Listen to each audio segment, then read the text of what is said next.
Chef, alam mo no, may kwento tungkol sa Don Bell. Ayon sa actress, lagi naman sweet yung dalawa eh. Siguro kung saan ako humahanga sa relasyon nila, kung gano'n nila sinusuportahan yung isa't isa. Magkasama man sila sa project or hindi, nandyan sila para sa isa't isa.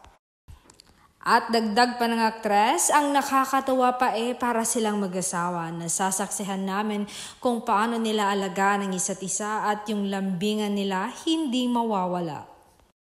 Tapos kung hiwalay kami si Taiping, pag nagkita yung dalawa, tila miss na miss nila ang isa't isa. Si Donnie panay kwento kung anong nangyari sa taping nila, parang nagkikwento sa kanyang asawa kung anong nangyari sa trabaho niya.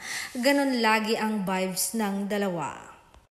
At dagdag pa ng aktres, when his love language is act of service, gitaman na gugupitan ang buhok mo, gugupitan yung kuko mo, pupunasan yung dumi sa mukha mo, susubuhan ka ng pagkain. In short, get a man like Donnie Pangilinan, pero make sure that you can reciprocate his action just like what Bel Mariano does.